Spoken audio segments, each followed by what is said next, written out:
नमस्कार, साम टीव्हीच्या आवाज महाराष्ट्र या कार्यक्रमामध्ये आपलं सर्वांचं स्वागत आहे।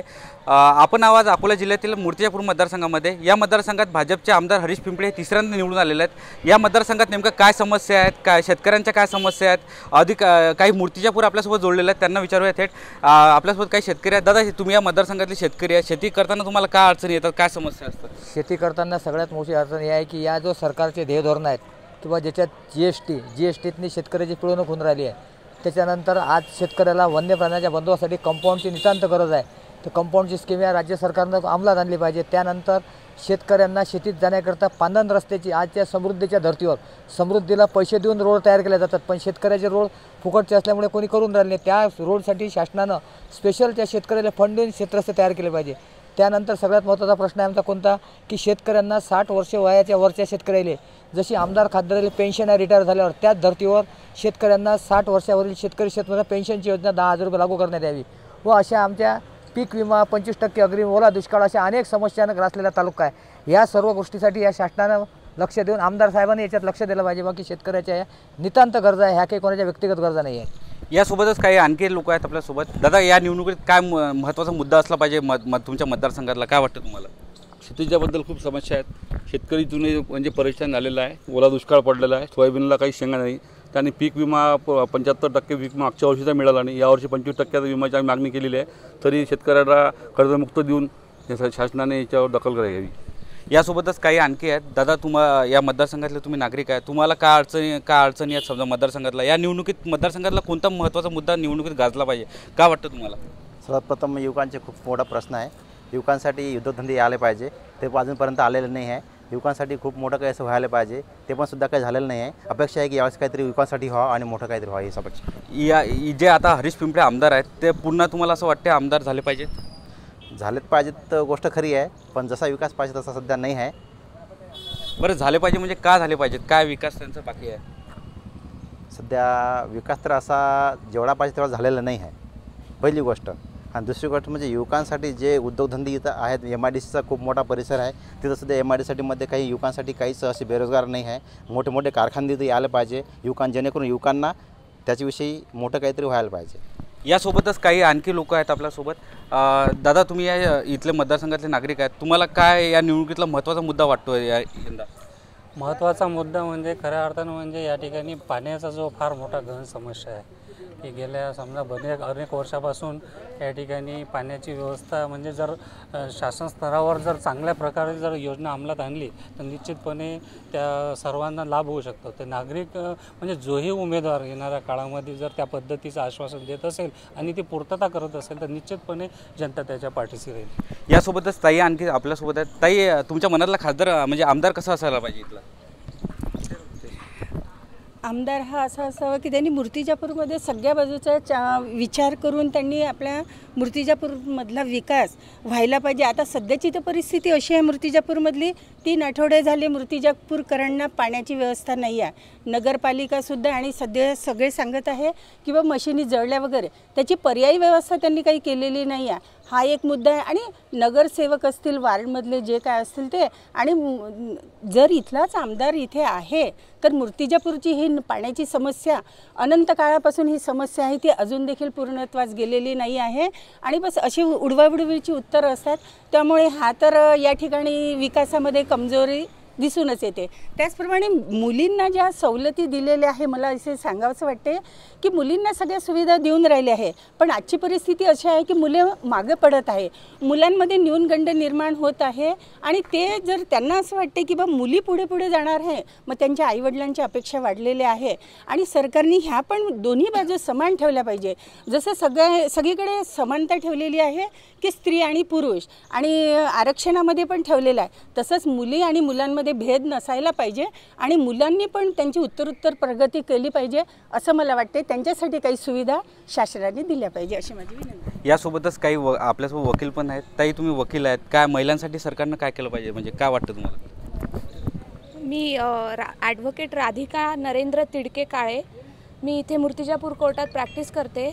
महिलांच्या व आमच्या वकील बांधवांच्या संरक्षणासाठी अजूनही कुठला कायदा अंमलात आणलेला नाही आहे।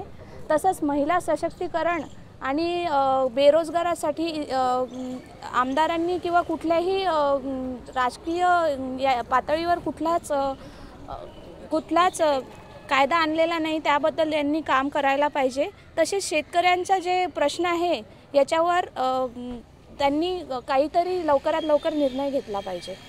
यासोबतच ताई आपल्यासोबतच आणखी एक ताई, तुम्ही आता सरकारनं लाडकी बहीण योजना सुरू केली आहे, काय वाटतं लाडकी बहीण योजनेचा फरक दिसेल सरकार? मला तर वाटत नाही की लाडक्या बहिणीचा फरक सरकारवर दिसत नाही, कारण का महिला नवऱ्याचा संपूर्ण पगार घेऊन नवऱ्याचा अजिबात ऐकत नाही आहे। घरामध्ये महिला राजच आहे आणि राजकारणामध्ये महिलांना वाव नसताना महिला सरकारचं ऐकतील का? ऐकणार नाहीत। लाडकी बहीण योजनेऐवजी महिलांना लघुउद्योग, ग्रामोद्योग एखादा उपलब्ध करून जर दिला असता तर महिला सक्षम झाल्या असत्या। फक्त महिन्याला 1500 रुपये देऊन महिला सक्षम होणार नाही आहेत। महिलांना उद्योग द्या, महिला आपोआप सक्षम होतील। इथले जे आमदार आहेत हरीश पिंपळे, पुन्हा ते येतील, तुम्हाला आले पाहिजे असं वाटते तुम्हाला? या विषयावरती मी बोलू इच्छित नाही आहे, कारण का कोणी येऊ पण मूर्तिजापूरचा विकास करणारा प्रतिनिधी येऊ, मूर्तिजापूरचा औद्योगिक विकास काहीही नाही आहे। इव्हन कितीतरी वर्ष झालं पाण्याची समस्या मूर्तिजापूरची जी रेंगाळलेली आहे ती अजूनही सॉल्व झालेली नाही। जो कोणी प्रतिनिधी येणार आहे त्या प्रतिनिधीनं मूर्तिजापूरमध्ये उद्योग आणावेत, कारण का मूर्तिजापूरला 110 गावं कनेक्टेड आहेत। त्या 10 गावातल्या 110 गावातल्या लोकांना उद्योग मिळेल आणि उद्योग मिळालं की ऑटोमॅटिकली लोकांचा राहणीमानाचा दर्जा उंचावेल। यासोबतच आपल्यासोबत काका आहेत इथं। काका, काय तुम्हाला वाटते तुमच्या मनातला आमदार कसा असला पाहिजे इथला? नाही, आमदार तर असा पाहिजे की शेतकऱ्याच्या भावना जाणणारा असायला पाहिजे। शेतकऱ्याचं काय आज यावेळेस एवढं काही नुकसान होऊन राहिलं, तर आमदार कोणत्याही पक्षाचा असला तरी चालेल, पण शेतकऱ्याच्या भावना जाणायला पाहिजे आणि सर्व शेतकऱ्याला जे काही म्हणजे आर्थिक मदत मिळायला पाहिजे, सर्व काही हे व्हायला पाहिजे। यासोबतच काही आणखी नागरिक आपल्यासोबत आहेत। दादा, तुम्ही इथं आलं, काय निवडणुकीत काय मुद्दा असला पाहिजे मूर्तिजापूर मतदारसंघातला? निवडणुकीत हाच मुद्दा असला पाहिजे, आपल्याला जे रोजच्या ज्या अडचणी येतात, रोडच्या ज्या अडचणी आहेत, पाणी आहे, रोड आहेत, हे सर्व व्यवस्थित व्हायला पाहिजे। सध्या काही रोड झालेले आहे, काही रोड बाकी आहेत आणि माझी अशी इच्छा आहे की टोटल आपला जो मतदारसंघ आहे, इवन खेड्यातनी सर्वात मोठा हे विषय आहे की तिथे रोड नाहीत, शेतावर जायला रोड नाहीत आणि बाकी आपल्या जे निधी येतात ते निधी असे आहेत की ते एक वेळ 3-3 वेळ निधी येते, तो रोड बनते। पण आमच्या शेतकऱ्याच्या हिशोबाने मला असं वाटते की जे शेतात जायला जे रोड आहेत ते रोड सर्वात पहिले व्हायला पाहिजे, कारण की पावसाळ्यात शेतकऱ्याला कुठल्याही परिस्थितीत शेतात जाता येत नाही। या मतदारसंघात क्षेत्रस्ते नाहीत, अनेक समस्या आहेत, पाणी नाही, असं इथल्या नागरिकांच्या तक्रारी आहेत। यासोबतच काही आपल्यासोबत तरुण वर्ग आहे। दादा, तुम्ही तरुण आहेत, इथं रोजगार वगैरे कसा आहे, काय वाटतं तुम्हाला? आणखी मतदारसंघात काय असलं पाहिजे? मतदारसंघात पुष्कळ काम झालेले आहेत, अजूनही काम चालू आहे आणि काही तांत्रिक अडचणी येतात, तिथं काम थांबलेलं आहे, बाकी सगळे व्यवस्थित चालू आहे। तुम्हाला काय वाटतं असं की माझा आता विकास झाला, असं काय झाला विकास? रोड, रस्ते, नाल्या, शमशानभूम्या, गार्डनची कामं झालेले आहेत, बाकी बरंच पुष्कळ झालेले आहेत। हरीश पिंपळे पुन्हा आमदार झाले पाहिजे? 100% होऊन जाईल चौथ्यांदा आमदार। आपल्यासोबत काही आणखी आहे। दादा, काय वाटतं तुमचा या निवडणुकीत काय महत्त्वाचा मुद्दा असला पाहिजे? महत्त्वाचा मुद्दा सर्वात महत्त्वाचा आहे का युवा पिढीसाठी आणि तरुण वर्गासाठी, तसंच विद्यार्थी। मूर्तिजापुरात एक आमदार होऊन गेले तुकाराम बिडकर, त्यानंतर विकास पाहायलाच भेटला नाही। कसं आहे का आमदार कोणी हो, यांनी कुठला कसं आहे रोड आणि हे जे आपण करतो हे प्रत्येक जिल्ह्यामध्ये प्रत्येक तालुक्यात हा विकास चालू आहे। आपला विकास म्हणजे काय, विकासाची खऱ्या अर्थानं व्याख्या काय होते हेच पहिले पाहा लागेल। का नुसता विकास म्हणजे रोड बांधणं हा विकास आहे का, किंवा नाल्या बांधणं हा विकास आहे का? विकासाची व्याख्या आहे किंवा युवकांना आपण काय देऊन आलो, रोजगार कुठपर्यंत देऊन आलो, MIDC येऊन पडलेली आहे, तिथं किती MIDCच्या साठी आपण किती हातभार लावतो, हे प्रत्येक आता होणाऱ्या आमदारांनी युवकांसाठी पूर्ण पोटतिडकीने जोपर्यंत तो काहीतरी अशी जाहीरनाम्यात घेत नाही तोपर्यंत हा युवक वर्ग तरी पुढे आता मतदानासाठी येणार नाही किंवा येऊ बी नाही। कारण की शिक्षणाचं कुठं फक्त एक पॉलिटेक्निक दिलं, त्यानंतर शिक्षणाचे वाटे जिथे इथं खऱ्या अर्थानं मूर्तिजापूर तालुका हा पाहिला तर संतांच्या पदस्पर्शानं पावन झालेली भूमी आहे। त्याचप्रमाणे सांस्कृतिक वारसा खूप मोठा लाभलेला आहे। या ठिकाणी आज 150च्या वर साहित्यिक आहेत, नाट्यक्षेत्रातील या ठिकाणी देशपांडेसारखं त्यांचं कलाकृतीनं हा या निवडणुकीत मुद्दा कोणता असला पाहिजे? मुद्दा म्हणजे सांस्कृतिक क्षेत्रापासून तर सर्व कसा नुसतं ह्याच विकासाचाच नाही तर सर्वांगीण विकास व्हावा हाच एक मुद्दा असला पाहिजे। पुन्हा जे विद्यार्थी आहे यांच्यासाठी शिक्षणाची चालणं आणि MIDCमध्ये रोजगाराच्या संधी. यासोबतच काही लोक आपल्यासोबत आणखी आहेत, तरुणी आहेत. तू एक तरुणी आहे, तुला काय वाटतं शिक्षणासाठी इथं मूर्तिजापूर मतदारसंघात काय असलं पाहिजे, काय नाही, काय तुला काय कमतरता इथं? अर्थातच इथे कमतरता तर नाही आहे, कॉलेजेस आहे, स्कूल आहेत आणि इथे व्यवस्थित शिक्षण आहे. पण त्याचबरोबर जर आपण विचार केला की रोजगाराचा, तर जे हायर एज्युकेशन आहे, जसे मी इंजिनियर आहे, इथे इंजिनिअरिंगचं कॉलेज नाही आहे, पॉलिटेक्निकचं कॉलेज आहे. मग इंजिनिअरिंगचं कॉलेज इथं असलं पाहिजे आणि त्याच लोकांना म्हणजे मूर्तिजापूरच्या जेही विद्यार्थी आहेत त्यांना इथेच रोजगार मिळाला पाहिजे. ते बाहेरगावी जाऊन जे रोजगारासाठी आम्ही संधी शोधतो, मला असं वाटतं की ती संधी आम्हाला इथेच मूर्तिजापूरमध्येच मिळाली पाहिजे. यासोबतच आमच्यासोबत सकाळचे प्रतिनिधी आहेत बेलारकर सर. काय या मतदारसंघाचं काय गणित असेल इथं? समजा शिंदे गटाला जर हे जागा गेली तर पुढचं भाकीत कसं असेल, गणित कसं असेल? शिंदे गटाला तर काही फारसा वाव या मूर्तिजापूर विधानसभा मतदारसंघात नाही. मूर्तिजापूर विधानसभा मतदारसंघात आतापर्यंत 3दा भाजपचे आमदार निवडून आलेले आहेत. हरीश पिंपळे एक भाजप म्हणजे महायुतीकडून भाजपचे उमेदवार राहतील. त्याच्यानंतर महाविकास आघाडीकडून ही जागा राष्ट्रवादी काँग्रेसकडे आहे. राष्ट्रवादी काँग्रेसचा एखादा उमेदवार राहील आणि वंचित बहुजन आघाडी या 3 पक्षांमध्ये या मतदारसंघात लढत होण्याची शक्यता आहे. आत्ता जी लोकसभा निवडणूक झाली त्या लोकसभेच्या निवडणुकीत 66,000 मतं मिळाले या विधानसभा मतदारसंघात. 64,000 मतं मिळाले भाजपच्या उमेदवाराला लोकसभेच्या, 52,000 मिळाले वंचितच्या उमेदवाराला आणि 59,000 मिळाले काँग्रेसच्या उमेदवाराला म्हणजे महाविकास आघाडीच्या उमेदवाराला. आता याच्यामधले कोण किती आपल्याकडे ओढते, कोणाचं कुठे मायनस होते त्याच्यावर या मतदारसंघातल्या उमेदवाराचा विजय अवलंबून आहे. तरी आपल्यासोबत काही आणखी लोक आहेत, यांना विचारूया. दादा तुम्ही इथं आहे, तुम्ही तरुण आहे, तुला काय अपेक्षा या नव्या आमदाराकडनं? माझं असं म्हणणं आहे, हा जो तालुका आहे कुठल्या पण आमदाराकडे जाऊ द्या, कारण की तुम्ही फक्त विकासाच्या दिशेनं चढवा आपला जो तालुका आहे, विकासाच्या दिशेनं. कारण सर्वप्रथम आपला देश कृषीप्रधान आहे.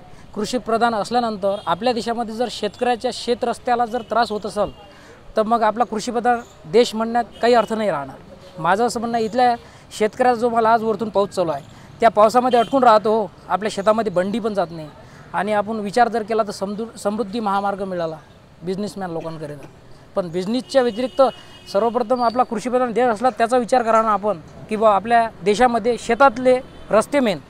कारण की आज आमचे सोयाबीन येणार 1.5 ते 2 महिन्यामध्ये, तर त्या सोयाबीन जर पावसात भिजलं तर 12 महिन्याची जी आमची पोटाची शिदुरी आहे ते व्यर्थ जाणार आहे ना, असं माझं.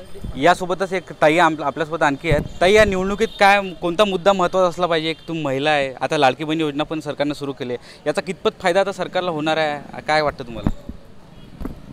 मला एक तर सर्वप्रथम असं वाटतं की सर्वांगीण विकासावरच या गव्हर्नमेंटने लक्ष द्यायला पाहिजे. जो कोणी निवडून येईल, जो कोणता निधी त्यांच्यापर्यंत पोहोचेल तो त्यांनी लोकांपर्यंत पोहोचवायला पाहिजे. प्रत्येक सिटी म्हणजे गाव म्हटल्यानंतर कसं होते, बरेचदा भरपूर सोयी आपल्या इथे नाही आहेत. जे सायन्स कॉलेजेस आहेत ते नाही आहे. त्यानंतर शेतकऱ्यांचे जे उत्पादन होतं त्याला योग्य तो भाव जो आहे जो मिळाला पाहिजे असतो तो पण कधी कधी मिळतच नाही. त्यानंतर या ठिकाणी फळं आणि भाजीपाला असा विकण्यासाठी असं हमी असं काही नाही आहे की बाबा इथे या ठिकाणी नेऊन ठेवला तर तो विकल्यात जाईल किंवा तिथून कुठेतरी तो एक्सपोर्ट होईल असं वगैरे काही नाही आहे. तर अशा वगैरे सोयी काहीतरी करायला पाहिजे. रस्ते संपूर्ण करायला पाहिजे, नाल्यांच्या दुरुस्त्या करायला पाहिजे त्या ठिकाणी आणि अशा प्रकारे संपूर्ण गावाचा विकास, तालुक्याचा विकास यांनी करायला पाहिजे. जो पण संपूर्ण मूर्तिजापूर मतदारसंघाचा विकास झाला पाहिजे असं इथला नागरिकांची अपेक्षा आहेत. आज आपण मूर्तिजापूर मतदारसंघातला कल जाणून घेतला आहे. अक्षय गवळी, साम TV न्यूज, अकोला. देश विदेशातील प्रत्येक घडामोडींचे लाईव्ह अपडेट मिळवण्यासाठी आता साम TVच्या सर्व सोशल मीडिया प्लॅटफॉर्मला लाईक, फॉलो आणि सबस्क्राईब करा. तसंच सर्व नोटिफिकेशनसाठी बेल आयकॉन प्रेस करायला विसरू नका.